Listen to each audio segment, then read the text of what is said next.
Terima kasih Anda masih bergabung bersama kami, pemirsa, dan saya masih berbincang bersama Mas Hendra Wardana, founder Republik Investor, dan kita akan saksikan saham-saham yang direkomendasikan oleh Mas Hendra di pagi hari ini. Ada BRPT dengan rekomendasi buy di level 1050, kemudian take profit di level 1080 ya. Dengan level stop loss-nya ada di 1020. Betul ya Mas Hendra ya? Kemudian Ya, betul. baik. Oke, untuk Jasa Marga ini direkomendasikan baik juga dengan level yang direkomendasikan adalah di level 4.840, take profitnya di level 4.990, kemudian juga Dahil, ya tadi kita sempat bahas sedikit, level untuk masuknya direkomendasikan di level 1.495, take profit satunya di level 1.550, sementara itu BRIS juga direkomendasikan buy dengan target masuk di level 1.715 dan take profitnya di level 1.765. Baik, kita akan bahas satu persatu. Mas Hendra, untuk BRPT analisisnya seperti apa?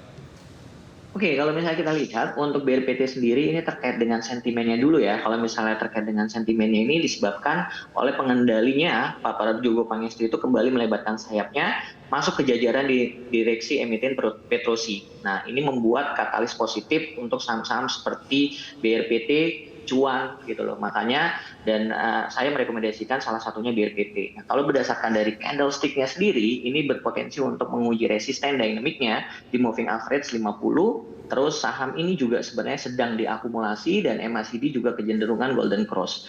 Jadi untuk BRPT saya merekomendasikan untuk buy di level 1050 dengan take profit pertamanya di 1080 dan take profit keduanya di 1110 dengan batasan area stop loss-nya itu berada di level 1020. Itu untuk BRPT, Mas. Oke, level terakhir di 1050 untuk BRPT artinya bisa langsung masuk ya untuk BRPT ya? Betul, bisa langsung masuk. Sembari kita melihat kondisi dari IHSG-nya dulu aja gitu loh. Karena kan kecenderungan tadi kalau misalnya kita lihat bursa global dan bursa regional Asia cenderung mix nih gitu. Tapi kalau misalnya prediksi saya kemungkinan IHSG masih menguat terbatas. Tapi memang tetap harus kita lihat saham-saham yang market cap-nya gede sebagai pendorong baik itu kenaikan atau pelemahan dari IHSG itu sendiri.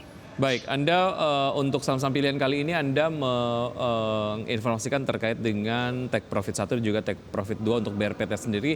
Sentimen-sentimen apa yang nampaknya akan melanjutkan penguatan dari BRPT sehingga kemungkinannya bisa masuk ke take profit 2 begitu? Apakah kemudian ada sentimen secara fundamental ataupun mungkin sektoral atau dilihat dari teknikalnya saja, Mas Hendra, untuk BRPT sendiri possibility-nya seperti apa? Yang tadi saya lihat sih terkait dengan sentimennya aja, terkait dengan Baik. pengendali Pak Prabowo Pangestu yang melebarkan sayapnya yang menjadi bagian dari direksi Petrosi. Nah, ini sehingga kemungkinan akan membuat saham BRPT ini kembali mengalami penguatan. Begitupun juga teknikalnya bisa dibilang sangat menarik, menguji area resisten dinamiknya di moving average 50. Jadi ketika misalnya nanti pada saat area take profit pertama mungkin disertakan dengan volume dan buyer yang kuat, mungkin bisa di hold sampai take profit kedua. Tapi ketika misalnya sudah ada seller yang lumayan tinggi untuk BRPT, mungkin sampai take profit pertama saja sudah cukup untuk saham BRPT. Baik, term investasinya hanya jangka pendek saja? Iya, sebenarnya untuk sampai akhir tahun masih sangat menarik untuk BRPT. Jadi sebenarnya bisa untuk jangka pendek dan jangka menengah. Oke, baik. Untuk 3 bulan BRPT sudah melemah 8,3%, tapi kemudian 1 bulanan dan juga 1 mingguan sudah berada di zona hijau. Begitu 1 bulan sudah menguat 2,94% dan 1 minggu sudah menguat 1,94%. Artinya memang masih ada gap dari pelemahan 3 bulanan ke penguatan yang sekarang sudah bergerak begitu ya untuk BRPT. Baik, dari BRPT kita bergerak ke saham pilihan berikutnya, ada Jasa Marga. Analisisnya seperti apa, Mas Hendra? Oke, kalau misalnya untuk dari terkait dengan sentimen sendiri, kalau misalnya kita lihat laba yang dapat didistribusikan kepada entitas induk ini, Jasa Marga mengalami kenaikan ya, itu menjadi 4,83 triliun itu dibandingkan dengan kuartal sebelumnya. Jadi itu sentimen positif untuk Jasa Marga. Dan kalau misalnya kita lihat dari analisis teknikalnya sendiri, dia menembus area resistennya itu berada di level 4.800 dan menarik banget stokastiknya, dan secara minor trend untuk saham Jasa Marga itu masih dalam tren yang bullish ya. Jadi saya merekomendasikan untuk Jasa Marga beli di area 4.840 dengan take profit pertamanya di level 4.990 dan take profit keduanya di 5.100 dan stop loss-nya di level 4.700 untuk saham Jasa Marga. Oke, levelnya terakhir di level 4.840 seperti yang Anda rekomendasikan, saatnya bisa masuk ke Jasa Marga.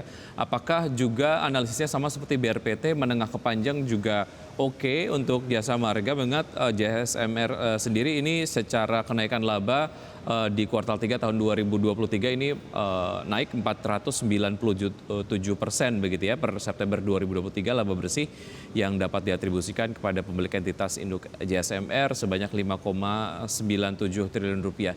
Sejauh mana sentimen ini dapat juga menjadi sebuah pegangan untuk investor bisa masuk ke JSMR dengan term investasi menengah ke panjang, Mas Hendra? Iya, tadi yang Mas Widi bilang ya terkait dengan Jasa Marga sendiri, sentimen-sentimen terkait dengan fundamentalnya itu positif dan direspon oleh investor secara analisis teknikal juga masih sangat menarik. Jadi yang saya bilang, saya merekomendasikan jangka pendek dan jangka menengah juga untuk Jasa Marga dengan take profit pertama di level 4.990 dan take profit keduanya untuk Jasa Marga di 5.100. Batasan stop loss untuk Jasa Marga itu berada di level 5.000, berada di 4.700 untuk batasan stop loss.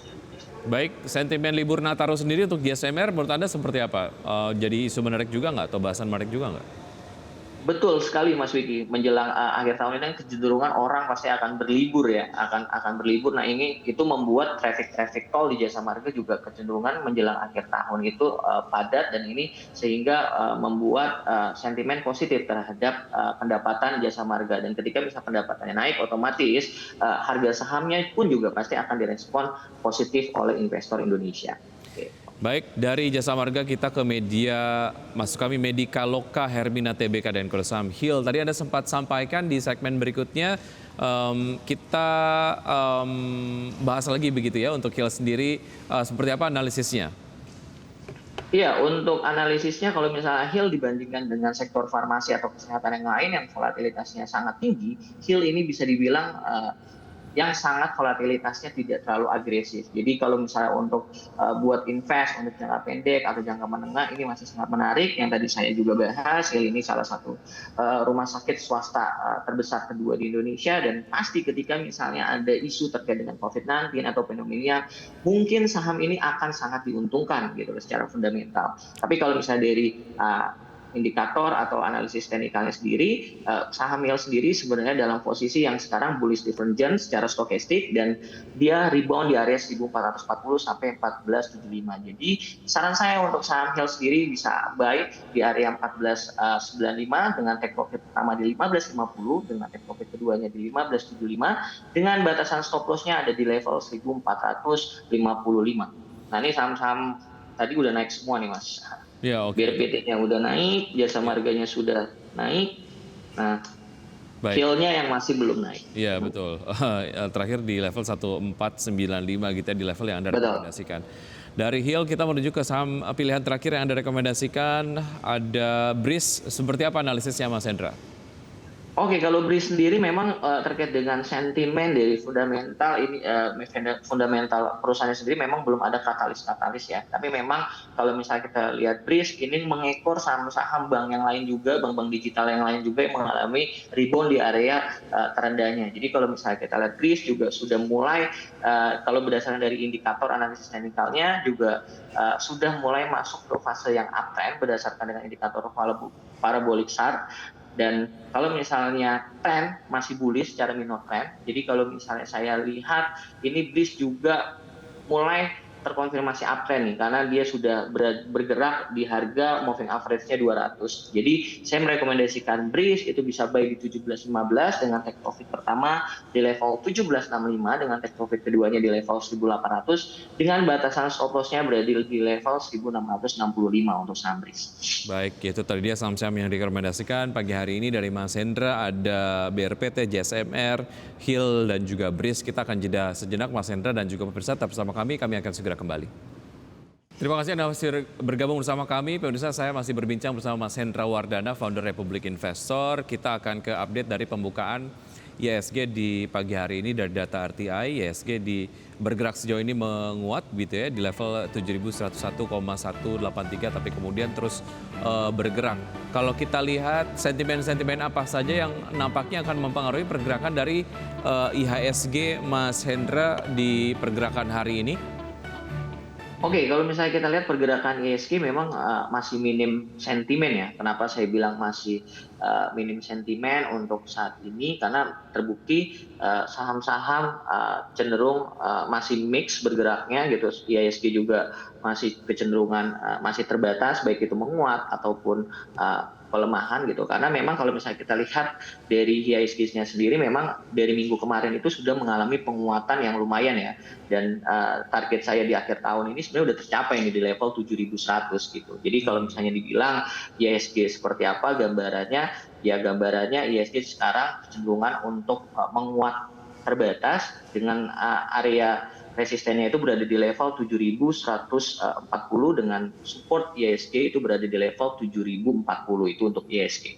Oke, di akhir tahun biasanya ada sentimen terkait dengan window dressing. Secara indikator menurut Anda sudah adakah yang kemudian melakukan hal tersebut dan apa yang sebaiknya kemudian dilakukan oleh investor terkait dengan emiten-emiten yang melakukan window dressing dan antisipasi biasanya pada saat di akhir tahun terjadi penguatan IHSG terkait dengan Santa Claus Rally dan lain sebagainya. Kemudian juga di Januari ada January Effect. Tapi possibility terkait dengan koreksi untuk IHSG sendiri seberapa besar dari analisis Anda, Mas Hendra? Kalau saya lihat ketika misalnya kita lihat dari IHSG sendiri masih mampu bertahan di level psikologisnya ya, di 7.000 itu bisa dibilang IHSG masih dalam kondisi yang uptrend. Memang benar yang tadi disampaikan Mas Wiki, ada sentimen positif ya terkait dengan window dressing, Santa Claus Rally gitu, atau bisa dibilang keadaan stabilitas politik menjelang pilpres. Nah, ini menjadi katalis-katalis positif. Nah, apalagi kalau misalnya kita lihat terkait dengan berita global juga terkait The Fed yang isunya dikabarkan di tahun 2024 ini pelan-pelan akan memangkas tingkat suku bunganya. Nah, ini sebenarnya yang beberapa hari terakhir ini direspon positif oleh IHSG kita. Begitupun juga dengan bursa Eropa dan bursa regional Asia gitu. Jadi katalis positif itu masih sangat banyak di Indonesia. Tapi memang balik lagi kita nggak tahu nih terkait yang tadi Mas Widi kan bilang ancamannya apa. Nah, ancamannya ini sebenarnya terkait dengan angka COVID nih, angka COVID di negara tetangga dan isu ada pneumonia juga. Nah, ini yang dikhawatirkan nanti masuk ke Indonesia. Nah, ini yang menjadi sentimen-sentimen negatif yang dikhawatirkan membuat IHSG akan mengalami penurunan. Oke, lalu tips investasi bagi masyarakat yang terkini begitu ya, untuk menghadapi berbagai macam sentimen eksternal seperti menanti data non-farm payroll dan juga bursa Jerman dan Eropa yang kemudian ini mencapai rekor, Mas Hendra. Iya, betul Mas Wiki. Jadi kalau misalnya saran saya untuk investor ya balik lagi kita memanfaatkan momentumnya aja, saham-saham apa aja yang lagi happening yang bisa buat ditransaksikan. Kayak misalnya ternyata saham-saham farmasi hari ini masih naik sangat signifikan seperti Kimia Farma atau IRA misalnya atau Meds mungkin bisa ditradingkan untuk jangka pendek. Tapi kalau misalnya tidak berani untuk volatilitas yang sangat tinggi, mungkin saham-saham yang lebih defensif mungkin bisa masuk ke saham-saham konsumer seperti NDF misalnya bisa menjadi opsi pilihan ketika menjelang akhir tahun gitu. Atau saham-saham seperti yang tadi saya bahas, Jasa Marga juga menarik untuk disimpan untuk sampai akhir tahun. Atau ada saham juga ada media seperti MNCN juga sebenarnya menarik karena dia benar-benar secara fundamental juga sudah sangat murah dan menjelang pilpres biasanya media itu kebanjiran iklan partai politik. Nah, itu mungkin akan menjadi salah satu sentimen positif untuk saham media. Baik, oke. Itu tadi beberapa analisis yang dihadirkan oleh Mas Hendra. Semoga dapat menjadi referensi dan sumber informasi untuk investor melakukan strategi perdagangan hari ini. Mas Hendra, terima kasih sudah bergabung bersama kami. Sukses untuk Anda, sehat selalu, sampai jumpa. Sama-sama Mas Wiki. Baik. Selamat pagi semuanya teman-teman investor. Baik.